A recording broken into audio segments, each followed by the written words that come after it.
Porque entre os projetos incluídos no novo PAC, 2 propostas contra enchentes que foram apresentadas lá atrás pelo governador do Rio Grande do Sul, Eduardo Leite, ficaram de fora. Aí agora, depois dessa catástrofe ali no estado, a construção de um sistema de diques em Eldorado do Sul e também de barreiras contra cheias no Rio Gravataí e seus afluentes deve ser incluída no PAC Seleções. Esse PAC Seleções é como se fosse uma modalidade posterior que escolhe os melhores projetos de estados e municípios. E aí vem uma crítica ao governo federal, como se ele também não tivesse olhado para essas propostas. É que lá em agosto, quando houve a divulgação do novo PAC, todos os estados mandam as suas propostas. O governo federal chegou lá e falou o seguinte: governadores, vocês têm de mandar as 3 principais. Alguns, como o governador de São Paulo, Tarcísio de Freitas, por exemplo, seguiu a regra e mandou os 3, entre eles aquela ligação lá importante aqui para o litoral paulista. Agora, o governador do Rio Grande do Sul, Eduardo Leite, mandou 27 propostas diferentes. E muitos acabam fazendo isso de propósito até para obter mais projetos que sejam incluídos também no PAC. A questão é que esses de dois locais muito importantes e que foram extremamente atingidos agora pela cheia, ali em várias partes do Rio Grande do Sul, não estariam contemplados. E aí começa novamente essa discussão que acaba sendo política, né, Gustavo Segré? E tudo passa para essa questão política e, lamentavelmente, nessa situação de tragédia, vai ter aquele que vai defender as ações do governo, e pode ser governo prefeitura, governo do estado, governo federal. E vai ter a outra metade que vai criticar o que o outro propôs. Claro, é uma questão de, se a norma diz manda 3, não manda 27. Se quiser mandar um pouco mais, manda 5, mas não manda 27 ou 30, ou sei lá quantos mandaram. Sobretudo porque isso evita que a própria destinação dos recursos esteja eventualmente sendo subjetiva em relação às prioridades que o governador deveria colocar. Ele conhece seu estado. O governo federal, que libera os recursos, não necessariamente pode definir, e eu acho que não é uma atribuição que deveria também, quando tem mais de 3. Ou seja, Estado de São Paulo mandou 3, quais são as prioridades? Esses 3, não tem outra opção. Agora, se você manda 20 e tantos, é difícil para aquele que deve resolver qual deles é prioritário, saber qual deles é prioritário. E aí vem essa crítica. Pô, nenhum desses 2 foi contemplado. E olha que sou crítico ao governo federal, mas nesse caso como vai resolver? Não tem como. A Casa Civil até depois deu uma explicação dizendo, olha, ele não foi contemplado justamente porque foram enviados 27, então ali dentro dos 27 parece que 8 teriam sido contemplados já, e isso é até um ganho, né, para o estado do Rio Grande do Sul naquele momento, porque não dá para falar em ganho agora diante de todo o estrago que foi provocado pela chuva, então é uma outra situação, é um cenário completamente diferente daquele em que se buscava algum tipo de obra preventiva, mas que também não ficaria pronta, se enviando uma proposta de obra em agosto para ela estar pronta agora para a chuva, ou seja, de qualquer maneira, isso deveria ter sido discutido pelas autoridades muitos anos antes. Agora, a questão, Fábio Piperno, é que de alguma maneira o governo vai tentar remediar essa situação colocando nesse PAC Seleções, ou seja, não entrou lá, mas neste momento haveria a possibilidade. São obras bilionárias, né? Uma seria mais de 400 milhões, outras mais de 2 bilhões de reais, Piperno. Mas, Evandro, tem até a história de que uma dessas obras já havia sido iniciada pelo governo estadual, então, portanto... mas o governo do estado disse que ele não iniciou. Ele falou que ele começou a discutir o projeto para isso, mas que não houve nenhum tipo de contratação e nem avanço em licitação para que essa obra fosse realizada. Então, mas aí a gente... Ou seja, aí você começa a ter um monte de explicações também. Lógico, porque é o que o Segré falou. Olha, veja, um número... Ele não tem, enfim, variações. A matemática é uma ciência exata. O número 3 significa 3. Então, por exemplo, no caso do governador de São Paulo, eu me lembro, inclusive, dele brincando da cerimônia de entrega lá desses projetos e tal. Ele falou, eu saí com o maior cheque, foram 10 bilhões de reais. Quais foram as obras? O túnel, que faz a ligação Santos, que fará, né, a ligação Santos-Guarujá, o trem intercidades e obras para o metrô de São Paulo. Ponto. 3 são 3. Agora, Evandro, eu vou te dar 3 presentes nesse final de ano. Você me manda uma lista de 27. Ué? O que foi, Jackson? Ele leva 8. Porque aí o Piperno vai ficar com dó de mim e vai falar, bom, ele só tinha pro dia 13, mas como ele pediu 27, não vou conseguir atender nem metade, mas uns 8 tá bom. O que você acha, Jackson? Exatamente o que aconteceu. Agora é o seguinte, eu queria incluir nessa discussão um fato. O prefeito de Porto Alegre vai ter companhia na discussão da negligência? Veja como é que é delicado esse assunto. Sim. Né? Aí tem um caso concreto, comprovado, de negligência.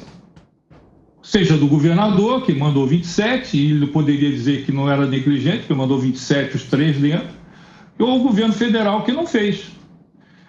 É por isso que eu chamo muito a atenção o seguinte: é muito delicado quando a gente lida, eu sou chato nisso, me desculpe, com a questão do Estado brasileiro. Ele é negligente, ele chega atrasado, ele procura cada vez mais se justificar da sua negligência. Aí agora a questão dos 3 por 27, né? E o Estado brasileiro é assim. A Zélia escolheu um número aleatório, né? E caçou a poupança de todo mundo. O Estado brasileiro ele tem isso. O presidente soberano, o rei que está em Brasília, decidiu o seguinte: me mande só 3. Eu só vou atender 3. Aí eu volto à discussão da última participação minha nesse programa de quem é esse dinheiro. O Tarcísio fez os 3, fez o dever de casa, fez e levou os 3. A questão é, houve uma calamidade no Rio Grande do Sul depois dos 27. E aí chama-se de negligência. A questão é essa mesmo, né? Porque quando houve o envio da proposta, isso aconteceu no ano passado, que foi quando teve o lançamento do novo PAC. Ou seja, se imaginava em algum momento que a situação poderia ficar crítica no Rio Grande do Sul, mas não extrema dessa maneira, embora as questões climáticas já tenham sido discutidas e avisadas há muito tempo, inclusive com recados dados ao Rio Grande do Sul por conta dos rios que estão ali ao redor, né, e desses córregos que ficam ao redor dessas cidades. Mas você acha, Nelsinho, que nesse caso já dá para trabalhar sim, como faz aqui o Jackson, com uma questão muito forte de negligência e, assim, deveria se incluir outros nomes que também precisariam responder para isso de alguma forma? Não, acho que não dá para ser tratado como negligência. Porque a negligência é a falta do ato que deveria acontecer para evitar um resultado previsível. Dava para prever que a gente teria a maior tragédia climática, um evento climático no Rio Grande do Sul nesse nosso mês de maio? Acho que era imprevisível na proporção em que aconteceu. É claro que eventos climáticos são previsíveis e cada vez mais. Mas não dá para atribuir, conectar o envio de projetos, a seleção dos projetos ao que aconteceu e o resultado: morte, desabrigados, desalojados e todos os outros danos que aconteceram no Rio Grande do Sul. Acho que seria uma forçação fazer essa conexão. Agora, em relação a mandar 27 pedidos, pode mandar 1.000 pedidos, pode mandar 10.000 pedidos. É direito de petição. O Estado pode pedir para o governo federal tudo o que quiser a qualquer tempo. É até um exercício do direito de petição constitucional aplicado aos entes federativos. Então, não tem problema pedir mais do que 3. Mas, de alguma maneira, enviar 27 projetos quando haveria a notícia de que 3 seriam selecionados mostra que não houve, de alguma maneira, prioridade nestes projetos em especial aplicados à prevenção.